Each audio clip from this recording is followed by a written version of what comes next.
బంగారం, వెండి ఈ మధ్య కాలంలో మనం చూస్తున్నాం ఏ విధంగా వీటి యొక్క ధరలు పెరుగుతున్నాయో.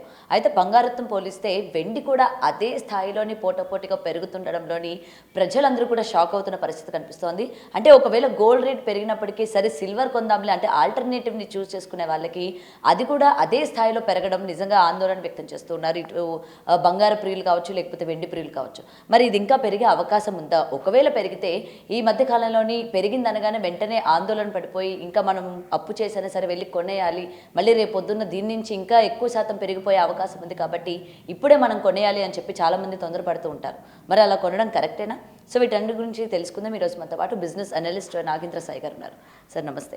సో ముఖ్యంగా మన మిడిల్ క్లాస్ ఫ్యామిలీస్ ఏంటంటే ఏది పెరిగినా కూడా ఇప్పుడే కొనేయాలి, లేకపోతే ఇంకొక నెల 2 నెలల్లోని ఇది ఇంకా పెరిగిపోయే అవకాశం ఉంటుందని అప్పు చేసైనా తొందరపడిపోయి కొనేస్తూ ఉంటారు. బంగారం టైంలో అయితే ఎక్కువ శాతం అది చూస్తూ ఉంటారు బంగారం కొనడానికి. అయితే ఇప్పుడు బంగారమే కాకుండా పోటాపోటీ వెండి కూడా అదే స్థాయిలో. సో వెండి కొనడానికి కూడా ఇప్పుడు ఇంట్రెస్ట్ చూపిస్తూ ఉన్నారు. మరి ఇలానే రేట్లు అంటే ఇదే విధంగా పెరిగే అవకాశాలు ఉన్నాయా, తగ్గే అవకాశాలు ఉన్నాయా? ఇలా తొందరపడే వాళ్ళకి ఏం చెప్తారు? ముఖ్యంగా వెండి ఇంత స్థాయిలో పెరగడానికి రీజన్స్ ఏంటంటారు?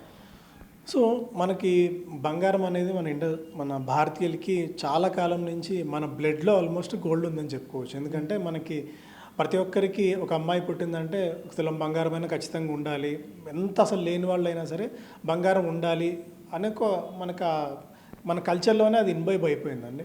కాకపోతే గోల్డ్ని ఇన్వెస్ట్మెంట్గా చూస్తున్నామా, లేకుంటే జస్ట్ బయట న్యూస్ ఫ్లోతో మనం దాని నుంచి క్యారీ అవే అయిపోతున్నామా అని చూసుకోవాలి. ఒకవేళ గోల్డ్ ఇన్వెస్ట్మెంట్గా చూస్తున్నాము, లేదా మనకు ఒక 2 years down the lane or 5 years down the lane మన ఇంట్లో పెళ్ళి ఉంది, లేదంటే ఏదైనా ఫంక్షన్ ఉంది, అప్పుడు గోల్డ్ తీసుకోవాలనుకున్నప్పుడు దాని థాట్ ప్రాసెస్ డిఫరెంట్గా ఉండాలి. గోల్డ్ ఇన్వెస్ట్మెంట్గా చేయాలనుకున్నప్పుడు దాని థాట్ ప్రాసెస్ డిఫరెంట్గా ఉండాలి. ఇప్పుడు ఏంటంటే గోల్డ్ ఈ స్థాయిలో పెరగడానికి డిఫరెంట్ ఫ్యాక్టర్స్ ఉన్నాయండి. అంటే మన దేశంలోనే కాకుండా ప్రపంచవ్యాప్తంగా చాలా ఫ్యాక్టర్స్ గోల్డ్ ఈ స్థాయి పెరగడానికి కారణం ఉంది. ఇంటర్నేషనల్ మార్కెట్లో $2,600 మ్యాక్సిమం. మనం అప్పటి నుంచే గోల్డ్ కొనమని చెప్పి కూడా అనేక సందర్భాల్లో చెప్తూ వచ్చాం. మనం అంతకుముందు మాట్లాడినప్పుడు కూడా ఒకసారి మేబీ $65,000-70,000 రూపీస్ అట్లా ఉన్నట్టుంది గోల్డ్.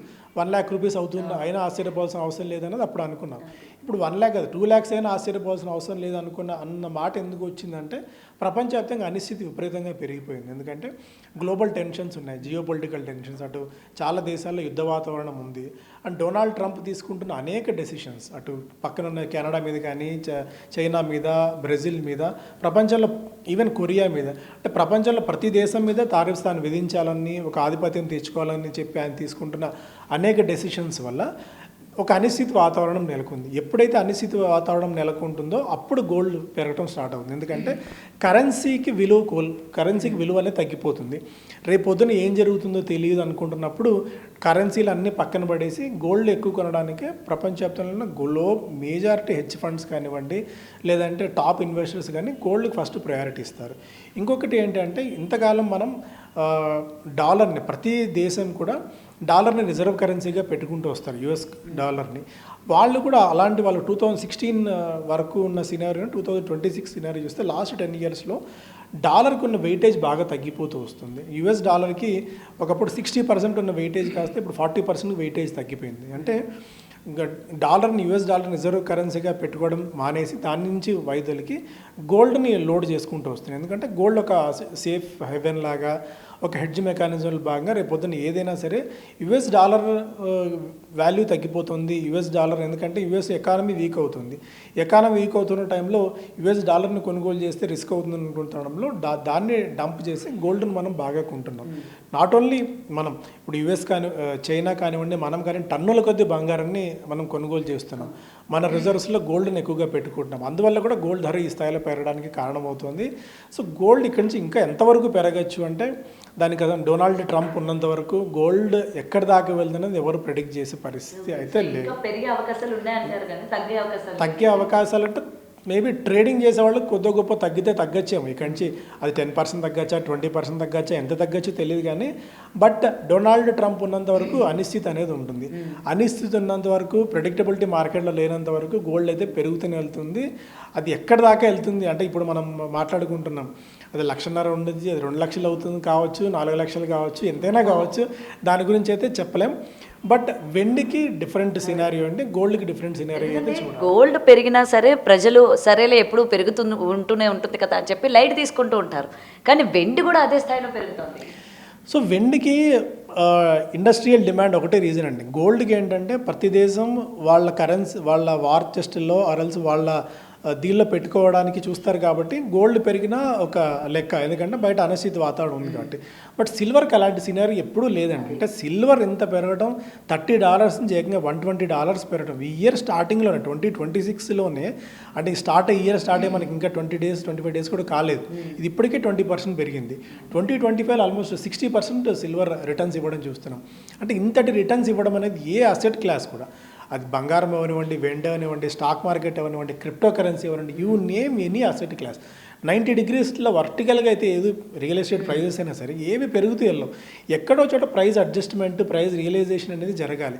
నిజంగా అంటే రూపాయికి రూపాయి ఎందుకు విలువ అంటే ఆ రూపాయికి సరిపడా ఫ్యాక్టర్స్ అన్నీ కూడా దానికి రిలేట్ అయి ఉంటాయి కాబట్టి దాని వాల్యూ అంత ఉంటుంది.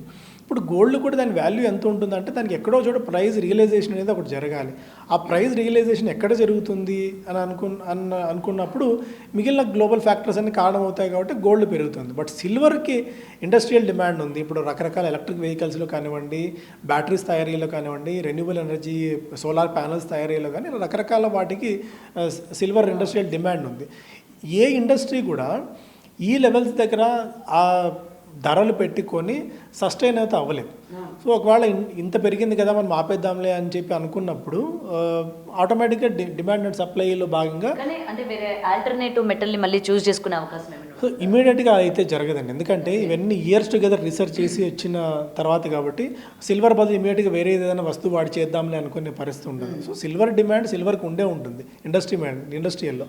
బట్ సిల్వర్ని ఒక ఇన్వెస్ట్మెంట్గా అయితే ఇప్పుడు చూడకండి, అంటే ఈ పాయింట్ ఆఫ్ టైంలో. ఎందుకంటే లాస్ట్ 2-3 months సినారియోస్ చేంజ్ అయిపోయి, అంత ముందు వరకు నేను కూడా సిల్వర్ కొనమని చాలా సందర్భాల్లో చెప్పాను, గోల్డ్ కంటే సిల్వర్ కొనండి అని చెప్పి. బట్ ఈ లాస్ట్ 5-6 months సినారియోస్ అనూహ్యంగా చేంజ్ అయిపోయి. ఇన్వెస్ట్మెంట్ అని ఎప్పుడు అవుతుంది అంటే మనం తీసుకున్న రిస్క్ ఎంత, మనకు వచ్చే రివార్డ్ ఎంత, అది మనం ఇన్వెస్ట్మెంట్ పెట్టే ముందు ఆలోచించాలి. సో రివార్డ్ చాలా తగ్గిపోతుంది, రిస్క్ చాలా ఎక్కువ అవుతుంది ఈ లెవెల్స్ దగ్గర సిల్వర్ ఇన్వెస్ట్మెంట్ చేసినప్పుడు. ఇన్వెస్ట్మెంట్గా ఈ పాయింట్ ఆఫ్ టైంలో వద్దు, మేబీ ఇకంచి ఒక 20%, 30%, 50% పడిన తర్వాత మాత్రమే మనం సిల్వర్ ఇన్వెస్ట్మెంట్ గురించి ఆలోచించాలి. కానీ ఇన్వెస్ట్మెంట్గా సిల్వర్ని అయితే ఇప్పుడు అసలు వద్దని చెప్తానండి. ఓకే, కానీ అది ఏంటంటే ఇప్పుడు పెరిగింది కదా, ఇప్పుడు వాళ్ళ దగ్గర ఉన్నదాన్ని కూడా అమ్ముకోవడానికి కూడా ఇష్టపడుతూ ఉంటారు. ఇప్పుడు అది మనకి డబల్ త్రిబుల్ అయిపోయింది, మనం కొన్నప్పుడు అది ₹100, ₹150 ఉండొచ్చు. బట్ ఈరోజు మనం చూసుకుంటే దాని వాల్యూ త్రిబుల్ అయిపోయింది. సో ఇప్పుడు దాన్ని అమ్మే ప్రయత్నం కూడా చేసే వాళ్ళు ఉంటారు కదా. ఖచ్చితంగా నేను గతంలో కూడా చెప్తూనే ఉన్నాం, గోల్డ్ ఏంటంటే ఇప్పుడు ఏంటంటే మనం ఒక మార్కెట్లో ప్రిన్సిపల్ తక్కువలో కొనలేము, ఎక్కువలో అమ్మలేము.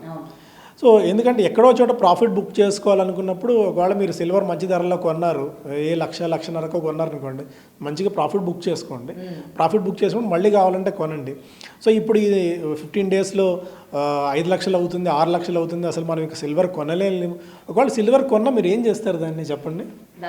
దాచుకోలేము కదా. మనం ఒకవేళ ఇంట్లో వెండి ప్లేట్లు కొనుక్కొనో లేకుంటే వెండి గ్లాసుల్లో నీళ్ళు తాగడమో చేయగలము. కానీ సో దీన్ని మళ్ళీ అమ్ముకునే మన ఇండియన్ మెంటాలిటీ ఏంటంటే వన్స్ మన జోబులోకి వచ్చిన తర్వాత మన ఇంట్లోకి వచ్చిన తర్వాత దాన్ని మళ్ళీ మనం అమ్మలేము, ఊరికి అనుకోవడమే. ఇదేంటంటే నోషనల్ గెయిన్స్. మన సైకలాజికల్గా మనం ఇంట్లో బిస్కెట్ రూపంలో కొన్నప్పుడు ఓకే గోల్డ్ని. బట్ ఇదేంటంటే గోల్డ్కి మనం ఎగ్జాంపుల్ చూద్దాం. గోల్డ్ జ్యువెలరీ కొన్నాం అనుకోండి, జ్యువెలరీ మళ్ళీ మనం అమ్మం ఎప్పటికీ, అది మన ఇంట్లోనే ఉంటుంది.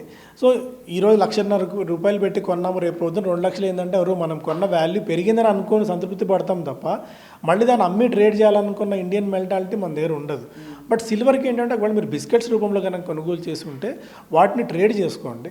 ట్రేడ్ చేసుకుని యాక్టివ్ ట్రేడర్గా మీరు ఉండగలిగినప్పుడు సిల్వర్లో కొద్ది గొప్ప డబ్బులు వస్తాయి. కానీ బట్ ఈ 4 లక్షలు అయిపోయింది, ఇక 5 లక్షలు అవుతుంది, 6 లక్షలు అవుతుంది, మేబీ 5 lakhs దాకా వెళ్ళే ఛాన్సెస్ అయితే ఉన్నాయి ఇక్కడ నుంచి సిల్వర్ అయితే. అంటే ఇప్పుడు $120 ఇంటర్నేషనల్ మార్కెట్లో ఉంది, మేబీ ఒక $150 దాకా వెళ్ళొచ్చు. కానీ బట్ సిల్వర్ గత చరిత్ర ఏం చెప్తుందంటే ఎంత వేగంగా వెళ్తుందో అంతే వేగంగా పడిపోయే ఛాన్సెస్ సిల్వర్లో చాలా సందర్భాల్లో కూడా మనం చరిత్ర చూసుకుంటే అనేక సందర్భాల్లో సిల్వర్ పడిన ఇవి ఉన్నాయి.